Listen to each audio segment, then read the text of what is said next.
For us in the RV world, and this is a little controversial, I think taking a pretty big deposit, it creates a barrier to entry that ends up being good. So yeah, and I mean, let's face it, this world does attract the kind of people that move around from park to park. They're actually aiming to come and take advantage of you and live there for free. One of the things I'm also kind of interested about is now you've run your park for how many years now?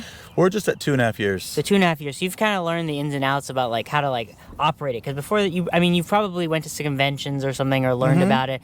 But what have been kind of things about you've learned about operating an RV park? Because it's one thing to buy one and it's another thing to operate it. Yeah, I think take care of your people. Like really let them get to know their names, get to honor them, make sure that, because I think the reason we do the best, we try to read our own reviews. We're up to like 70 now. And we like to see what people say. And yeah, they compliment our facilities, and but a lot of times they compliment us, which is both really rewarding and encouraging. But I think that's because we've made an effort to get to know them and get to know their names and check on them and see how they're doing. And I think, and be there for them in a pinch. So I think that's wildly important.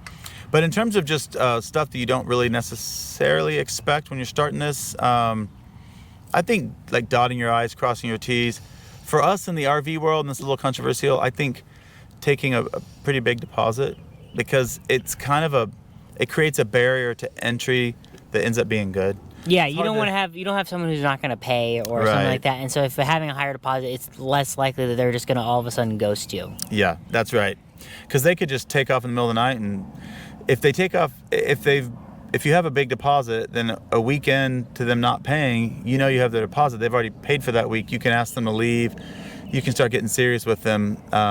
So yeah, and I mean, let's face it, this world does attract the kind of the people that move around from park to park. We've talked about that, how you got to be careful with people that they're actually aiming to come and take advantage of you and live there for free. So you got to be really careful. I think it sounds like it has proper motivation to be on their best behavior and not to do something dumb or be nefarious in any way. That's right.